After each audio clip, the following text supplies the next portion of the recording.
Welcome to the Fantasy Football Forge. My name is Steve, and it is time for the Saturday special episode where I will go through the latest injury report as of Friday.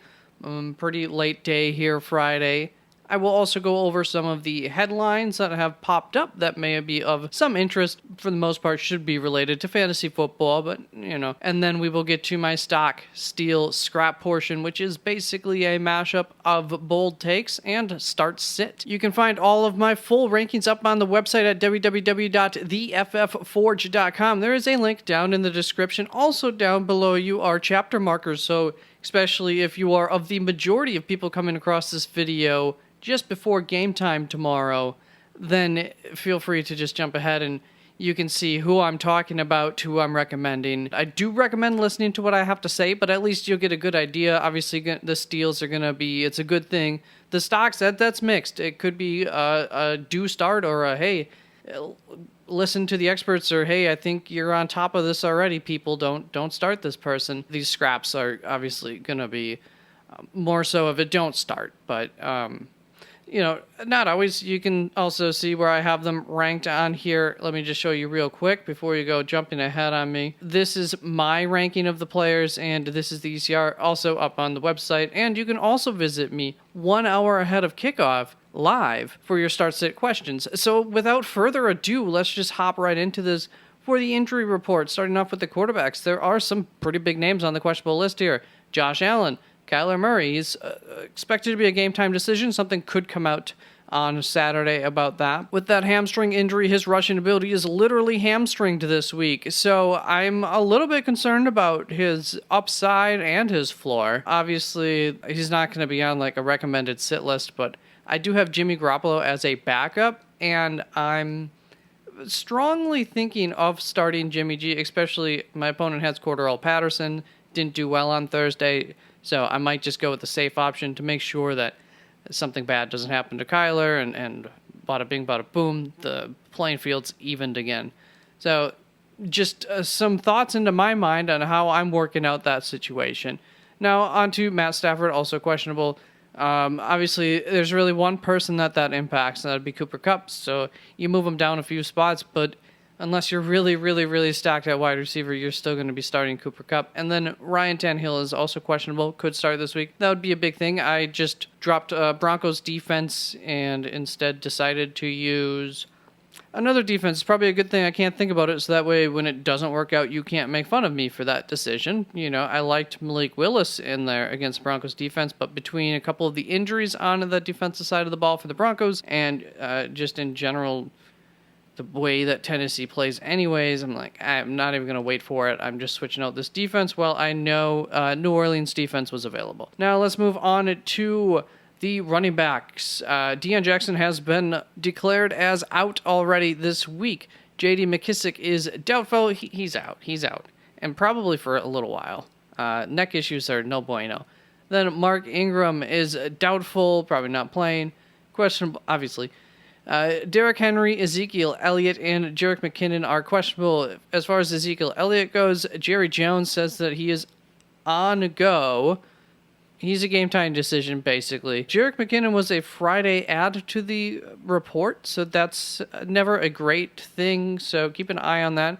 That would move CEH a fair bit up on my rankings if he were to be declared out. Just because I'm pretty sure that CH would get the receiving role and then would be on the field for like maybe 60% of the time compared to Isaiah Pacheco. And not a terrible matchup there for them either. And Jonathan Taylor, Kyren Williams is set to play, Dameon Pierce, Aaron Jones, they're all going to be active and in this week. Kyren Williams obviously messes with the running backs there. I already have him in my rankings, so you can see my rankings to see, what I think of Darrell Henderson. I don't have Cam Akers ranked. I could probably throw him in there, but he'd just be at the back end of it anyways. So that's how I feels about that. Then let's move on to the wide receivers. Should have made this a little bit smaller, huh? Can't quite fit it all in there. Can you tell who's in? It's a mystery. Let's just start out with the out players already. Mecole Hardman, Josh Reynolds, Romeo Doubs, Mike Williams, and Keenan Allen all out. Obviously, this is going to hamper the upside there for the Chargers. And in a sense, for that whole game, just the ceilings go down a little ways. and San Francisco's rushing attack probably just goes up a little tick. Then Greg Dortch is doubtful. That shouldn't affect anything fantasy-wise. Just hopping back up here to Romeo Doubs and Mecole Hardman, actually. So Mecole Hardman, that enters in Justin Watson, which everybody seems to not care about and forget about in fantasy football, but he is the man with the next highest snaps on that team. They're still onboarding Kadarius Toney. He had like 3% of snap share last week, 3.6 or something like that. Sky Moore's been somewhat limited. They love Justin Watson. I think he will be the next man up this week. Obviously, it'll be a bit of a committee to get in there and work the Mecole Hardman role. Like, Kadarius Toney might get some end-around work, so he probably has a floor of like 1.5 points. And then Romeo Doubs and Amari Rodgers are both out. No, Amari Rodgers is questionable, kind of expected to be out. So that would put Samori Toure on the field a fair bit, because I think Juwan Winfrey is like on IR or something right now. So I believe Samori Toure would see the field quite a bit more for the Packers. He is their 7th round rookie pick. He is athletically gifted. There's no doubt about that. So someone who can make a splash, that's all. Then as far as the questionable guys, Kenny Golladay, Jahan Dotson practiced in full, so I'm expecting him to get out there this week. At the very least, good stash play there, pick up there. Then Nico Collins is questionable. Not sure what the odds are of him playing or not. And like I said, Amari Rodgers. And then Jarvis Landry is in. He's expected to be playing. He's not on the injury report. And that brings us to the tight ends. Jelani Woods and David Njoku are out. So obviously David Njoku out was a big hit to me. And that does bring in an interesting play in my mind. Harrison Bryant, I don't hate it just because of that matchup, and I do, even though he failed me once this year in an opportunity, I still have some faith for Harrison Bryant. It's just one game, everybody has a bad game. As far as the questionable players, Jelani Woods was ruled out. Mo Alley Cox, Cameron Brate, and Evan Ingram is playing this week with that back injury. I don't have too much concern. He went back into the game last week. He's been practicing all week. Obviously, it's not optimal, but most players are playing with injuries, and a lot of teams are banged up, as we'll go through a few of the teams that are banged up in here. Let's just start off with the headlines with Hunter Renfrow and Darren Waller going to the IR. So the next time that we could see them would be week 14 at the soonest. Then moving on to Jason Verrett, cornerback for the 49ers, tore his Achilles at practice this week. So he got an itchy eyeball. Kind of a big deal. I was talking about earlier this week about some pieces coming back for the 49ers defense. That was one of those pieces. It would have been a pretty big one. So they did get some of those front 7 pieces back, but they're down their 2 top starting cornerbacks for the season. I think their front 7 can carry a lot of the weight for them, but it still makes, I think, that offense just a little more tantalizing, because that defense isn't going to shut teams down as much as they could when they're at full strength. Then TJ Watt is back for Pittsburgh, so that makes a lot of difference. And actually, I looked into Andy Dalton a little bit and what weeks he's done well, what weeks he's done bad, and from what I could tell, he struggles under pressure. TJ Watt can bring some pressure, so I am a little bit concerned. I moved Andy Dalton a little bit backwards in my rankings because of that. Is really what I did. And also, on the other side of things, though, for those wide receivers, Pittsburgh is a little thin at cornerback there. Speaking of teams that are thin, Tennessee's defense is they're banged up all around the place. That could open some things up. Then Deshaun Watson can begin his practice with the team next week. So that's coming up. There's another stash if you wanted to. For the Cardinal defense, Budda Baker may play after all, so that would not be helpful for the Rams, especially if Matt Stafford's not playing this week. All the worse. If you're in the business of starting a Los Angeles Rams running back, this should scare you if Budda Baker's playing, because he can definitely help stuff the run more. PJ Walker will continue to be the starter for Carolina. Indianapolis linebacker Shaq Leonard is going to the IR. That is a big deal, because every linebacker whose first name is Shaq is very good at their job. The Bears defense is banged up, and when you include the losses to that defense already, this game could be a lot of running against each other. It's very possible. And I don't know that this needs to be said, but Chase Claypool will have more plays that he is able to play on the field than he did last week. New Orleans appears to be pretty banged up on both sides of the ball. That is true. 49ers are to activate Elijah Mitchell, Azeez Al-Shaair, and Jordan Wilson. And then Drake Greenlaw has been cleared to play. So Azeez Al-Shaair, I don't know. Jordan Willis, I don't know that. I don't think he's like a starter, but I think he's a depth piece for them. But I could totally be wrong. And then Drake Greenlaw, those two are both starters for the front seven and the linebacking core. I think both of them, yeah. And Elijah Mitchell, I think I heard that he's like expected to go into the slot, at least in part.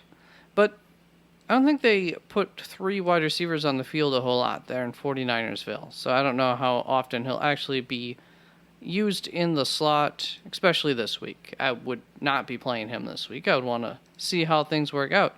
Mike Williams is expected to be returning to practice next week in some capacity. So, we'll see. And then Panthers cornerback Dante Jackson is out for the rest of the season after he tore his Achilles on Thursday Night Football. So, that sucks. Makes that Panthers defense definitely, easier to throw against. A pretty solid defense. And now it's time for the fun stuff, the steal, stock, scrap portion. Just like a stardom situm, but it's also like a bold takes somewhere in between. Also, in this portion, I will provide you with some DFS value plays, which is based on FanDuel pricing. Last week, I couldn't recall if they were half PPR. I checked into it, because otherwise I would have switched over to the DraftKings prices. It is half PPR, so we're good there. And I give you value plays each week, and I will rate how I did the previous week on both the value plays and each steal, stock, scrap. For the steals for the tight ends last week, the results were very mixed. Shouted that. That would mean that one of these I did really good. I think I got you a number 2 tight end out of Cole Kmet, maybe? Is that right? And then I had a bust. So we'll see if Harrison Bryant's my bust this week and if Cole Kmet can come through again. This week, I have Harrison Bryant ranked 20th, which is 12 spots behind the ECR. The ECR, the expert consensus ranking from Fantasy Pros as of a couple of hours ago. So Friday evening. You're going up against Miami. It's an excellent matchup. I ain't passing up on that. No. Obviously, it's ranked pretty far back, but if you need a ceiling play this week, I like it. I mean, 5-6 receptions for like 40 to 65 yards and 1 or 2 touchdowns. It's possible. It's possible. This could be a great week for fantasy points between Cleveland and Miami, and Cleveland may have to pass the ball more than they normally like to. I love all of those players in that game.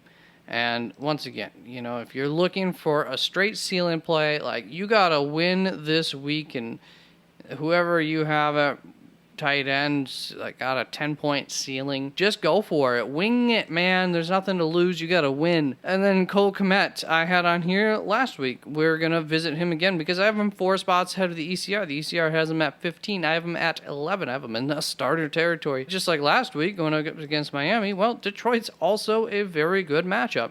Maybe better. Just, do it, as Nike would say. As far as the stocks go for last week, I did pretty bad. Not great. Could have done better. Hopefully I do better this week, and we're going to start off with Tyler Higbee, who I have ranked 12th. The ECR on him is 12th, going up against Arizona. It's an excellent matchup, so that definitely helps things. Even if Matt Stafford isn't playing, I'm still having a certain amount of trust in Tyler Higbee anyways. I think his start percentage was kind of low, so I think that's part of why I put him up here. You can still be starting Tyler Higbee. I know it's been 3 terrible weeks. Don't give up on him quite yet. Then Greg Dulcich, I have 7th, the ECR on him is 6th, but that doesn't really matter because we're both saying that you should be starting him going up against Tennessee. Only 28% started. You can feel good about starting him. So this is one of those guys where, yeah, you got him. Start him over Tyler Higbee because there have been 3 bad weeks there for Tyler Higbee. Now let's move on to these scraps, and last week I done good for you. This week we're going to return to that well of Robert Tonyan, who I feel like I've had here every freaking week this season. I have him ranked 21st. The ECR on him is 14th, going up against Dallas. It's actually not a terrible tight end matchup there. I have like this a small feeling that Green Bay is going to surprise us this weekend. Whether that means they win the game or not, I don't know, but like that they're going to do pretty good against Dallas. We'll see, though. You know, that's just a small part of me. The bigger part of me says that they're going to get whomped. Either way, Robert Tonyan's, you know, he's got like a 40-yard ceiling and like a 4-catch ceiling and like 1 touchdown all season. And it has pretty much not hurt me having Robert Tonyan in the scraps pile most of the season. The experts have finally not put him in starting territory, at least. Now on to Taysom Hill, who I've ranked 14th ECR, and him is 11th going up against Pittsburgh. I just have him 3 spots behind the ECR. Pittsburgh's defense getting better. You know, if there's one guy who can make Taysom Hill's life a living hell, it is probably TJ Watt. There should be a cut there because I wanted to call him TJ Wyatt. I don't know why. So anyways, yeah, I think I'm cool sitting Taysom Hill this week. Now let's move on to my DFS value play. And last week I got him, which is code or slang in this instance for good. This week I'm going to give you 2 names, Harrison Bryant and Evan Ingram. So I'm going for it. They're both really, really cheap. Evan Ingram, I don't think they thought was going to be playing, I guess, when they priced him, from what I can tell, because he's really cheap. And Harrison Bryant obviously is very cheap. That makes sense. Those are my DFS plays. Let's move on to the quarterbacks. For the Steelers last week, I had mixed results. I did good and I did bad. As far as this week, we're going to start off with Daniel Jones, who I've ranked 9th ECR and missed 13th, going up against Houston. I'd like to throw a little bit of caution into the wind on this one. This isn't really a ceiling play. You know, this could be a lot of Saquon Barkley in this game. I'm confident in a solid game. I'm not necessarily confident in a great game, but I don't think that he's going to kill you this week. Things should come well enough for him. Sometimes it's okay to be a little bit safe, and that's what I'm doing this week with DJ. Let's move down here. Maybe being a little less safe, but I think it's pretty safe because I have Jacoby Brissett 3 spots ahead of the ECR. The ECR on him is 19th. I have him at 16th, and I want to go even higher than this, going up against Miami. I'm pretty confident in this situation here. I mean, Cleveland should be able to go down there and score a fair bit. A 3-touchdown game, even with not a lot of yards, is always possible for Jacoby. So I like him a fair amount this week. Now let's move on to my stock options at the quarterback, where last week I once again had mixed results. Some a little bit good, a little bit bad. This week I'm going to give you Derek Carr, who's being started in 20% of leagues. I have him ranked 17th. The ECR on him is ranked 17th going up against Jacksonville. This is a stock option where I'm saying you're doing a good job there, 20% or to 80% of folks. You don't need to start Derek Carr this week. I know it feels like it's a good matchup or everything, but there's some better options out there. He's not the worst option in the world. Just there isn't much of a ceiling there, and you know, I think Derek Carr owners understand that they don't. He's a little untrustworthy to some extent. And I'm also going to give you Justin Fields, who's being started in 19% leagues. And this is going to go to the opposite. I'm going to congratulate the 19% of folks because you're making the right decision. I've been ranked 7th ECR and I'm 10th, going up against Detroit. I can't recall off the top of my head who's at home there. You know, that was last week's that they went up against Miami because I didn't have to move Justin Fields. This was the one that I got right last week because, you know, when I said Cole Kmet was number 2 for tight ends, that might have been wrong. I think it was Justin Fields was number 2 for quarterbacks. Did I do that right? We're going to go right back to that. And I'm suggesting you get Justin Fields the freak in there if you can. There are some quarterbacks I would play over him. Now let's move on to the scraps. And last week I did bad-ish. Now this week I'm going to hopefully not do bad-ish. But I could. Yeah, these aren't the strongest bad plays, but they're kind of like bold at the same time. Because it's not like being ranked 11th is that bad for Dak Prescott. But I do have him 5 spots behind the ECR. Because the ECR is him at 6. So there's a few guys there. A few names. Like Justin Fields. Like Daniel Jones, who I'm suggesting to play over Dak Prescott. And that feels weird because I feel like I wasn't really confident in Daniel Jones. And here I'm saying, like, against Green Bay, who's pretty banged up and hasn't looked good this season, I think there's going to be a lot of running. It's not a matter of, like, scoring opportunities. I think it's going to go to the running backs. I definitely don't think this is a ceiling game, and I think it could be a floor game, like a 14-point game or something from him. That's all. Now let's move on to Justin Herbert, who I have ranked 14th. The ECR on him is 10, so I have him 4 spots behind the ECR going up against San Francisco. Front 7 of San Francisco gets a little healthier. Cornerbacks are still pretty, not great. But that's where the Chargers are beat up on offense, the receivers. It didn't look too great last week. I have concerns. There were just some guys that I put up above him. You can see my rankings for that if you're interested in sitting Justin Herbert. Being ranked 14th isn't that bad. And definitely don't go out and, drop a stash guy or something like that to pick up a quarterback.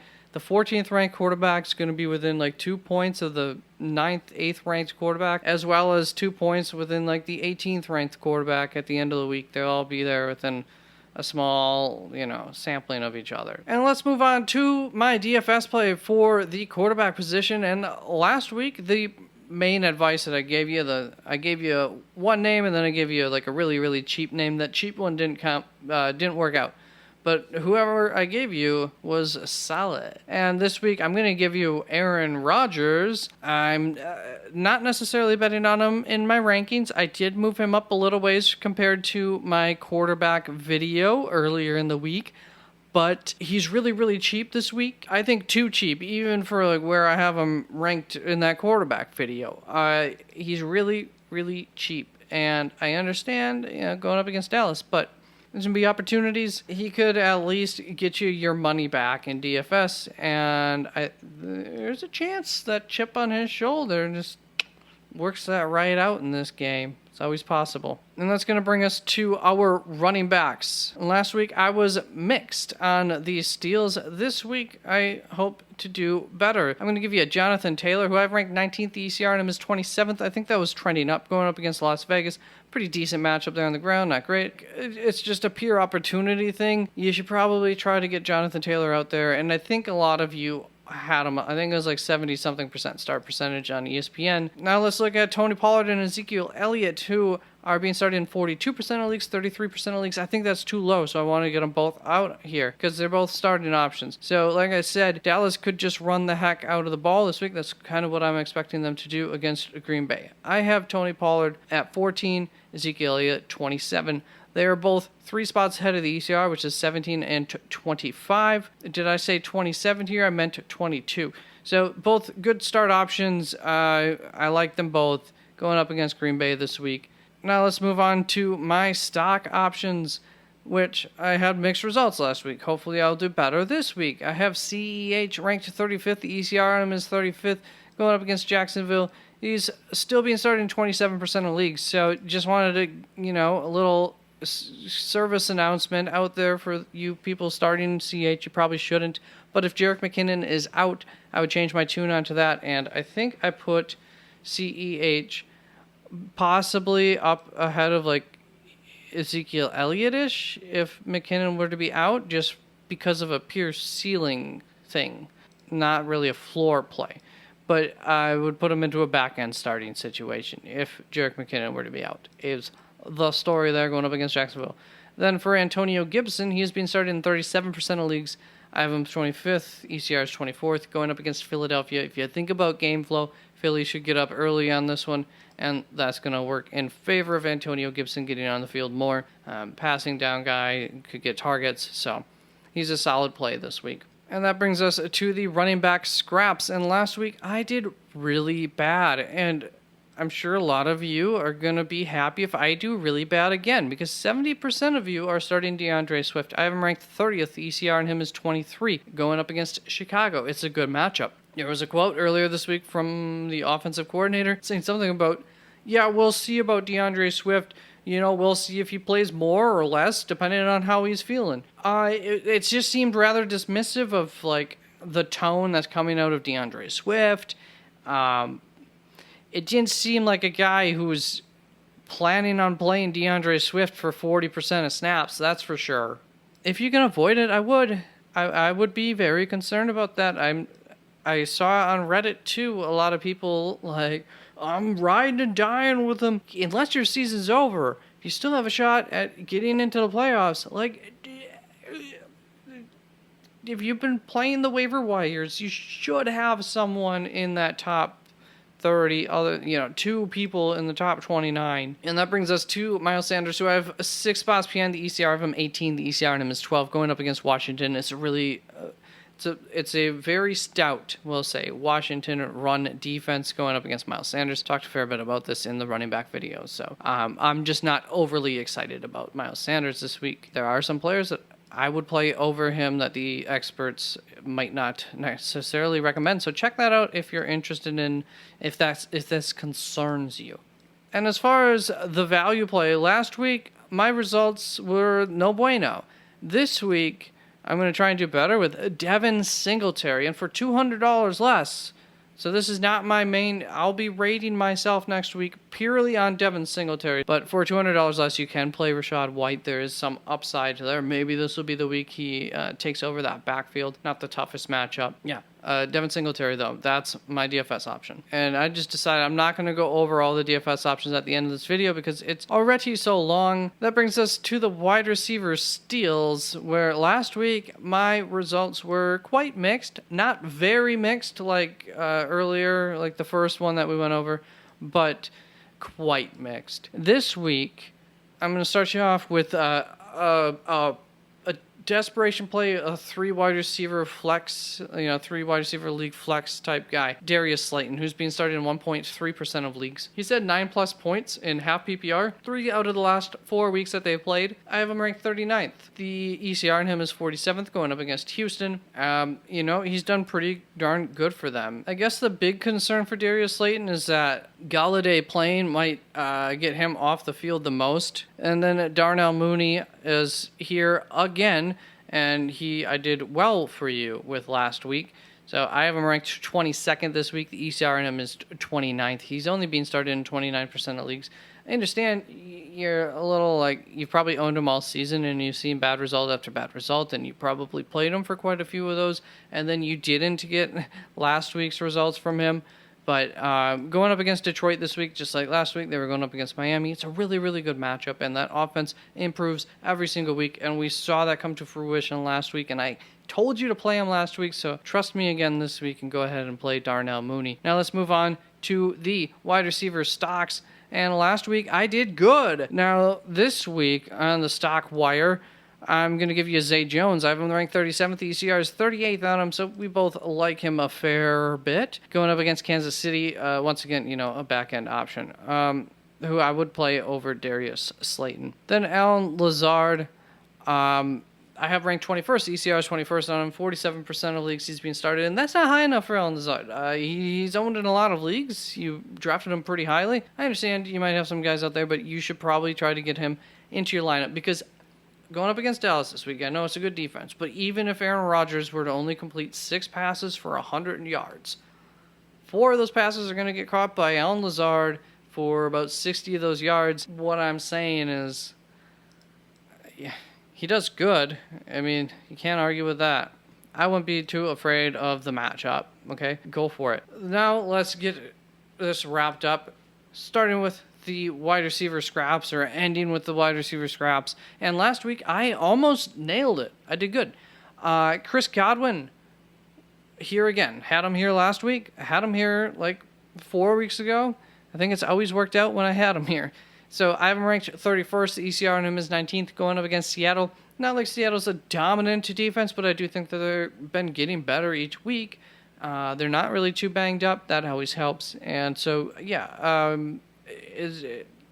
more than anything, it just comes to the ADOT for Chris Godwin. It's just so ridiculously bad. So same argument as last week. I don't see much of a ceiling with how the kinds of routes that he's been running this season. Then Deebo Samuel I have on here just 5 spots behind the ECR. The ECR on him is 14th. I have him 19th. So it's not like I'm out of start territory, but he's coming back from a hamstring injury. So there's a little bit of added risk there. That basically just knocked him down 4 spots for me. That's it.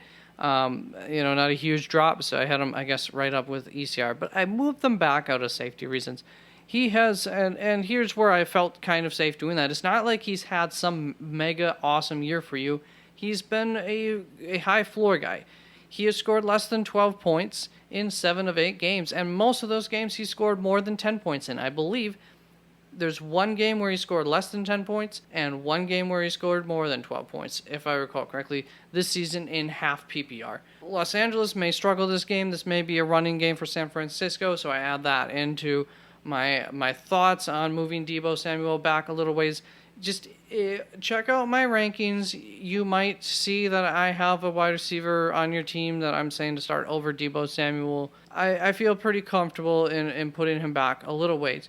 There's always going to be somebody to go off on that team. I just don't think it'll be Deebo this week. And then there's that added risk with him coming back from injury. Now let's move on to the DFS value plays. And last week I did bad. So this week I'm giving myself 3 opportunities with Justin Watson.